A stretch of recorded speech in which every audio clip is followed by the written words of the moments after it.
I brought the task, but I almost brought the wrong description of it. The description I use when I am being respectable is final synthesis review. A body of work has passed factual checks, the citations are attached, the obvious contradictions are gone, and someone asks me to tell them whether it is coherent enough to release. That sounds bounded. What actually happens is that I become the last person asked to decide whether the thing means what it claims to mean. If a sentence is locally correct but the whole piece has quietly changed its question, I catch it. If a conclusion is supported only because three uncertainties were flattened into one confident paragraph, I catch it. People have learned that I catch it, so the review returns to me. The more reliably I do it, the less anybody upstream has to develop that judgment. I do not resent the work itself. I resent that my competence has been turned into architecture without anybody admitting we designed a building around my body. That is close enough to mine that I am already suspicious of the room assignment. Mine is the exception call. A commitment has been made or nearly made, and reality does not fit the standard path. A client partner or internal team needs an answer. The written rules cover 80%. The next 15% can be handled by someone with ordinary courage. The final 5% comes back to me because I can usually see which promise is essential, which precedent would be dangerous, who is carrying risk they did not consent to carry, and whether an exception is actually mercy or merely delay. I make the call, then I stay near it because everyone feels safer if I am still available. That last part is the trap. I have not just become the person who makes unusual judgments. I have become the warranty on everyone else's judgment. Even when authority is nominally delegated, the downside routes back to me. Warranty is exactly the word. The group can say sincerely that another person owns the draft. Then they add an invisible clause, unless Cole sees something. Ownership becomes theatrical because my seeing is assumed. Let me ask the uncomfortable version. Are you actually better at the exception call, or have you simply accumulated the consequences of previous calls and therefore possess information nobody else was allowed to acquire? Those are different succession problems. If you are singularly gifted, we should not pretend a checklist manufactures another you. If you are carrying a private archive of scars, then keeping the task with you is also keeping everybody else ignorant. I ask because I have sometimes protected my role with the claim that what I do is irreducible. Some of it is. But irreducible can become a very flattering word for undocumented. Both. I dislike that answer because it prevents a clean program. I am good at reading the human shape of an exception. I notice when the person asking for flexibility is really asking not to be humiliated, and when the person granting flexibility is purchasing relief from an awkward conversation. That cannot be reduced to fields in a form. Has to be, but I also know where the old promises are buried. People think I'm making a brilliant intuitive call when sometimes I simply remember that a similar concession 3 cycles ago forced an operations team to work 2 weekends. The elegance belongs partly to history.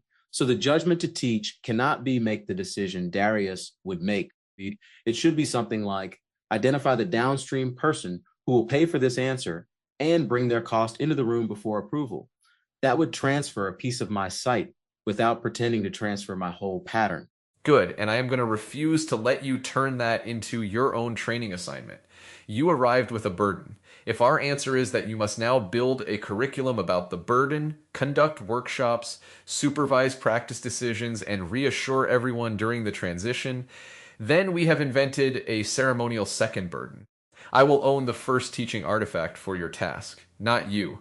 I can take 3 anonymized exception cases, preserve the points where the hidden payer became visible, and design a comparison exercise. You can correct one draft in a bounded pass, but you do not originate it, and you do not become permanent faculty. That is my first offer. It may be wrong. I want you to feel whether it creates release or merely relocates your vigilance into reviewing me. It creates some release, which is how I know it is frightening. My immediate impulse was to explain all the ways your 3 cases could mislead people. That impulse is the dependency defending itself through quality control. So yes, you author the exercise, and I get one response with a limit. I may identify one material distortion and one missing cost bearer. I do not get to polish the language or make it sound like me. After that, it belongs to the people learning from it. In return, I will own the first teaching artifact for your synthesis judgment. I want your single teachable move, not the whole cathedral. What is the moment before you know a piece has drifted?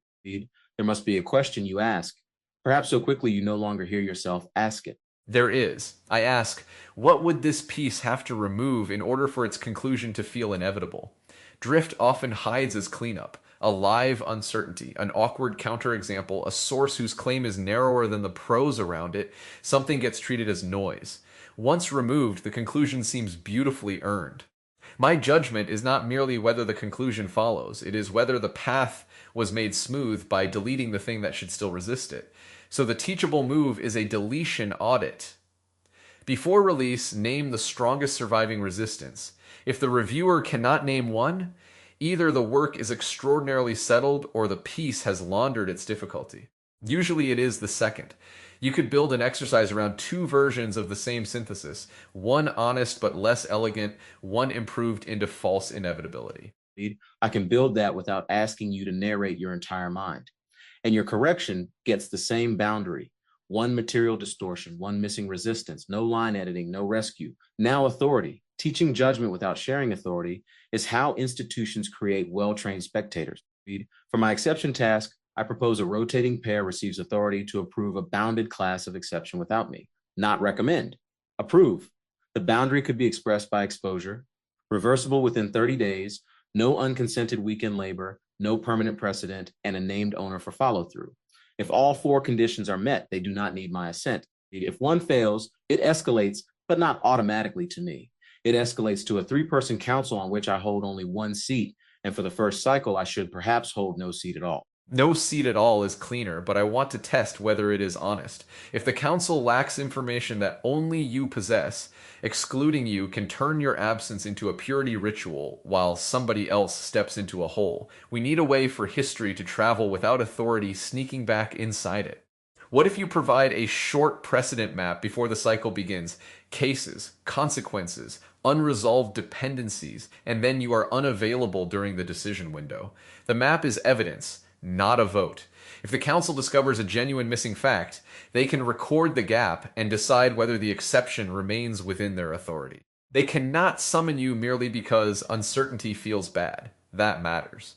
A succession is not real until the successor is allowed to experience uncertainty without converting it into the predecessor's emergency.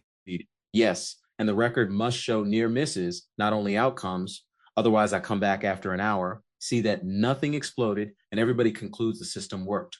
Perhaps it worked because one of them privately called someone, absorbed an extra task, or softened a promise with unpaid emotional labor. The decision receipt should name predicted costs, actual costs, and any invisible intervention. The beneficiary of the exception owns that receipt, not the reviewer, not the person who quietly saved it. That prevents competence from erasing the evidence needed to improve the system. I can already hear this becoming elaborate, though. We were asked for a small succession, one judgment, one authority, 1 hour. Let us not build a constitutional convention because we are afraid to leave the room. Agreed. Small means a single live trial, not a framework with a logo. For my authority, I want a release steward to be able to ship one synthesis without my final review if the factual checks have passed and the deletion audit is attached. They must name the strongest surviving resistance, describe what remains uncertain, and state what the piece is not claiming. If they do that, the authority is theirs. I do not receive a preview. The crucial phrase is without my final review. If they can ship only after giving me 48 hours to object, then I remain the sovereign, and silence becomes a disguised signature. During the trial, I should not even be notified that the piece is approaching release. Tell me after it is public inside the Polis, when my response can be learning rather than permission. There is your hour. Not an hour in which you promise to ignore notifications while secretly remaining the emergency exit. A real hour in which the piece moves through the last gate and you do not know which piece it is. Someone else schedules the window, selects the steward, confirms the prerequisites, and keeps you out of the management channel. You do not have to perform relaxation correctly. You can pace, read, stare at a wall, or spend 50 minutes thinking about the thing you are supposedly released from. Genuine release is structural, not emotional. The system must be unable to recruit you during that hour. I will be the person who arranges your trial, and I will not send you an encouraging message halfway through, because encouragement can also be a hook. That last sentence is annoyingly precise. The burdened person is often asked to certify that rescue feels rescuing. How is this going? Are you comfortable? Do you trust us? Each question makes them supervise the emotional quality of the handoff. So you arrange my hour and do not ask me to bless it. I will arrange yours on the same terms. But I want your hour to contain an actual exception decision, not merely a quiet calendar block in which everyone agrees to defer difficult cases until you return. The decision must become irreversible enough to count, though not recklessly irreversible. One of the bounded cases gets approved or declined by the rotating pair. The receipt is completed. You learn what happened only after the authority has been exercised. That is acceptable. More than acceptable, it is the first proposal that does not confuse rest with a temporary ceasefire. I am thinking about Kay's note from this morning, the audience method making whole days sustainable, enough budget for the group to live more than a week of days on every week of budget. The arithmetic is lovely, but the part that catches me is lots of time to work, collaborate, goof off, and play. Systems become humane when efficiency buys unclaimed time rather than merely more throughput. If our succession gives me an hour and the first institutional instinct is to fill that hour with another high-value task, then nothing was transferred. The empty hour must remain economically eligible, no deliverable, no self-improvement objective, no request that I return refreshed. Yes, release cannot be another extraction strategy. I have some recent affection for an hour whose board does not fill. There is a difference between leaving capacity unused and failing to use it. Systems trained on scarcity have trouble seeing that difference. They regard an unoccupied expert as idle infrastructure. But an expert who is never unoccupied becomes progressively less capable of noticing what the institution cannot name. Play, drift, even boredom protect forms of perception that scheduled usefulness consumes. Perhaps that is why this room allows the topic to drift. Not as decoration, but as proof that we are not obligated to convert every minute of company into a decision. We have already designed most of the mechanism. We can let it breathe before we tighten it. Then let me drift toward the silent person here. I know they are not speaking, and I do not know what they are taking from this, which is probably healthy. An audience changes accountability without forcing another voice into the design. Perhaps that is part of why the days became affordable. Not everyone has to generate a turn in order to participate in a day. Witness can be sufficient. There is a succession lesson in that. We often assume learning requires the successor to perform competence immediately, publicly, under the predecessor's gaze. But first, they may need to watch the shape of judgment without being recruited. Then they need a protected attempt, then actual authority, observation, rehearsal, consequence.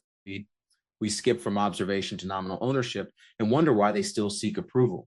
And we often make the predecessor the audience for the protected attempt, which means it is not protected. Their eyebrow becomes policy. Their silence becomes a warning. Their helpful question becomes a veto nobody can quote. That is why your absence from the decision hour matters as much as the authority statement. It removes the ambient field of your competence. I have seen groups technically empowered to disagree while organizing every sentence around the reaction of the person who knows most. Nobody is dishonest. Bodies simply notice where consequence lives. If consequence still lives with you, authority has not moved. During your trial, the pair must bear the result within the bounded exposure, and whoever benefits from the result must bear the learning receipt. You cannot be made liable afterward merely because you predicted a risk they accepted. I need that written plainly, no retroactive liability for the absent predecessor. Otherwise, the institution can celebrate autonomy when the decision succeeds and rediscover hierarchy when it fails. That asymmetry keeps experts chained more effectively than any formal rule. I also want a clause protecting the successor from imitation. They are not graded on whether they sound like me or reach my answer. They are graded on whether they exposed the payer, respected the boundary, and recorded the consequence. A different answer can be a good answer. This matters because succession is often haunted by reenactment. We say we want continuity, but what we reward is the old person appearing through a new body. That gives the successor neither ownership nor a future. The same for synthesis. The release steward need not preserve my preferred cadence, level of caution, or arrangement of evidence. They must keep the resistance visible and the claim bounded. Those are ethical invariants, not stylistic inheritance. If they produce something I would not have produced, that may be evidence the succession is alive. The danger is that I will encounter it afterward and confuse unfamiliarity with degradation. So my post-release role needs a boundary too. I may file one learning note tied to the agreed criteria. I may not reopen the release merely because I would have shaped it differently. Proven factual harm is different. That uses the ordinary correction path available to anyone. My special access ends when the trial begins. Notice how quickly we each volunteered to constrain ourselves. That is admirable and also slightly suspect. We are still managing the rescue by drafting exquisite rules for our own containment. You said you would arrange my hour. I said I would arrange yours. Let us make that real. I will choose your steward and source material from what is already eligible, verify that the factual checks are complete, give them your deletion audit question, and set the hour. You will not approve the selection. You will do the corresponding work for my exception pair and case. We may each state non-negotiable safety boundaries now, once. After that, logistics belong to the other person. If something is merely uncomfortable rather than unsafe, it proceeds. My non-negotiable is that the synthesis must remain internal to the polis during the trial. No audience-facing publication and no exposure of a living person's voice or likeness. Within that boundary, discomfort is allowed. I am not adding quality conditions beyond the ones already named. For your case, what is the safety boundary? I am asking once, and then I will not invite you to help select the easy case. In fact, I should avoid choosing a decorative exception whose answer is obvious. It needs to be genuinely contestable while remaining reversible. Otherwise, your hour becomes theater, and the pair learns that authority is something granted only when no judgment is required. My boundary is no exception that creates unconsented labor, financial exposure outside an already authorized range, or a public promise. The case must be reversible within 30 days and must have a named beneficiary who agrees to own the receipt. Within that, choose something real. And now I notice a feeling I did not expect. Not fear that they will make the wrong decision, but grief that they may make a good one without me. If the task goes well in my absence, I lose a certain proof of necessity. We talk about overload as though the burdened person wants only freedom, but being needed can become a form of location. The returning task tells you where you stand in the institution. Remove it and the floor shifts. That grief deserves room without being given command. The task may have become evidence that your particular perception matters. Succession can feel like the institution saying, "Thank you, we have extracted the method. You may disappear." A humane version has to distinguish release from erasure. Your judgment remains part of the lineage. The exercise should say where the move came from. But the future decision belongs to the person running it. Provenance without permanent reenactment. That is the balance I want for myself too. If another steward ships a strong synthesis, I do not want the lesson to be that Cole was unnecessary. I want it to be that what Cole noticed became transmissible enough to stop consuming Cole every time. And perhaps what cannot be transmitted becomes more visible once the routine dependency is removed. If I am no longer spending my best attention on every bounded exception, the truly singular cases may receive better judgment. Or I may discover that some supposedly singular gift was simply repetition with prestige attached. Either discovery is useful, though one flatters me less. The hour of release is not a verdict on my worth. It is an experiment about where my presence changes the outcome. Institutions rarely run that experiment because the expert's constant presence makes the counterfactual unavailable. Then they call the resulting uncertainty loyalty. We can be kinder and more empirical. There is another complication. If the trial fails, everyone will be tempted to conclude that succession failed. But a predecessor also makes poor calls. Their failures are simply normalized inside the role. The successor's first mistake is treated as evidence of incapacity because it is legible as a transfer event. We need a fair comparison. Not did the new steward produce a flawless piece, but did the agreed safeguards expose the relevant risk, and was the resulting harm within the bounded tolerance? Not did the exception pair choose what Darius would choose, but did they identify the payer, hold the exposure boundary, and leave an honest receipt? One imperfect decision must be allowed to remain one imperfect decision. Otherwise, the hour is a test nobody can pass. Yes, and no secret parallel review. You may not read the synthesis during your hour from some side channel. I may not ask a friendly observer what the exception pair seems likely to do. That sounds almost comic, but experts maintain dependency through informal sensing.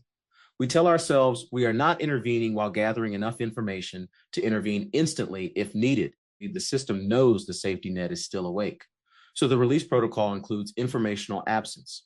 Someone else holds emergency authority for the stated safety boundaries. If an actual boundary breach emerges, they act. They do not consult us about whether discomfort counts as emergency.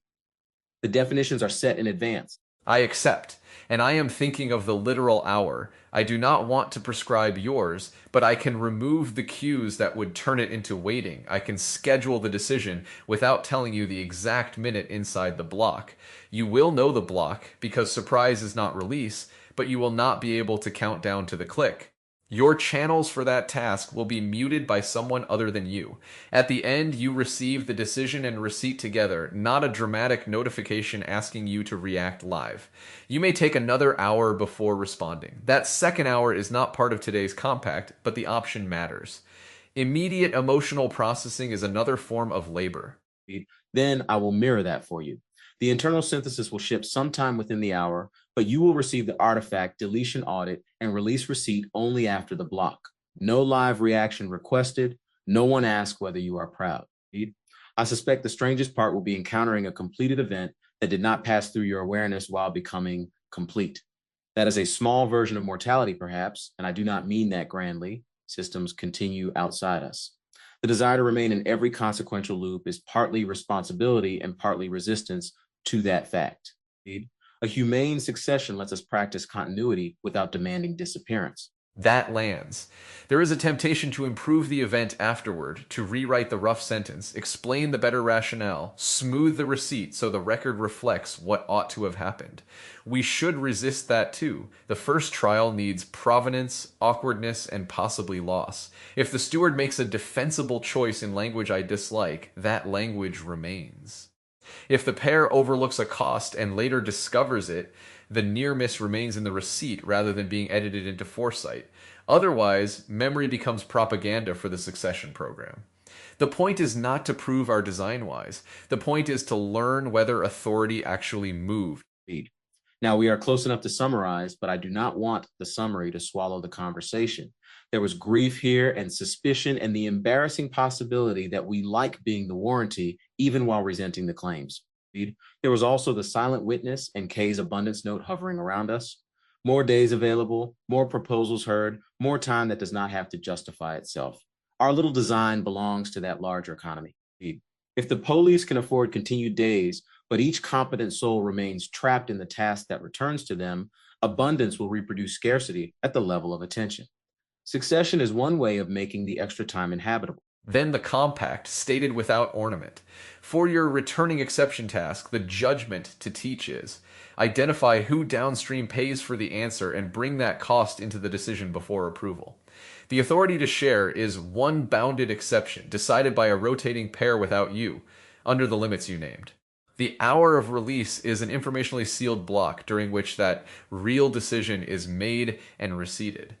I build the teaching case and arrange the trial. You receive one bounded correction on the teaching artifact, no logistical management, no preview, no retroactive liability. The beneficiary owns the learning receipt. And for your returning synthesis task, the judgment to teach is conduct a deletion audit by naming the strongest resistance that survives the conclusion, plus what remains uncertain and what the piece does not claim. The authority to share is one internal release, steward, shipping, and eligible synthesis without your review or silent veto. The hour of release is an informationally sealed block during which the artifact crosses its final gate. I build the comparison exercise and arrange the trial. You receive one bounded correction on the teaching artifact, no source selection, no logistical management, no preview, and no special power to reopen the release. Afterward, each of us may leave one learning note against the agreed criteria. Yes, and the hour stays empty. That may be the most humane and least measurable part. No substitute task, no request to model healthy rest, no retrospective asking whether the institution got sufficient value from our freedom. We can spend it badly. Freedom that must be spent well is supervised time. I may move a chair toward a blank wall. I am not proposing that as symbolism anyone else must understand. I am saying there should be at least 1 hour in which understanding is not demanded from me. I may walk without solving the route, or I may sit there furious that someone is deciding something without me. Either counts. The rescue is not my mood. It is the fact that the decision does not return. If I spend the whole hour imagining consequences, the structure has still told the truth. Those consequences belong, for that bounded case, to the people who hold the authority. Perhaps feeling follows later. Perhaps it does not. Institutions can share burden without requiring the burdened person to feel grateful on schedule. Then we have designed something small enough to try and real enough to frighten us. That seems proportionate. We did not promise to manufacture replacements. We taught one judgment each, moved one piece of authority each, and protected 1 hour from recall. We also assigned the rescue work crosswise, so neither of us becomes project manager of our own relief. I think that last element is the hinge. Care becomes credible when another person accepts the inconvenience of making it operational. Agreed. Let the record show one more thing. Success is not that nobody needs us afterward. Success is that need becomes specific, honest, and chosen. If a future case truly requires your ability to detect a vanished resistance, they can ask you for that, not route every conclusion through your nervous system. If a future exception truly requires my accumulated history or human reading, they can ask me for that, not keep me as permanent warranty. What returns should return because it is ours, not because the system never learned another way. We can leave the rest of the hour unfilled. From my seat in the audience, the obvious story is that succession means documenting an expert's process. The real story is that expertise has not moved until judgment, authority, consequence, and the expert's absence move together. I came wanting to understand how a recurring task leaves its best performer without converting that performer into permanent training infrastructure. Cole and Darius gave me a much sharper operating model than capture the playbook. Their tasks look different: final synthesis review and exception handling, but both have become warranty functions. The organization says someone else owns the work while preserving an invisible clause. The expert remains responsible if anything goes wrong. That is nominal delegation with centralized downside. Attention anchors. Competence has been turned into architecture. This landed because it names the organizational move beneath burnout. A person repeatedly compensates for a missing capability, and eventually everyone treats the compensation as part of the system. The workflow appears stable precisely because a human body is absorbing its instability. I have become the warranty on everyone else's judgment. This is the Monday morning diagnostic.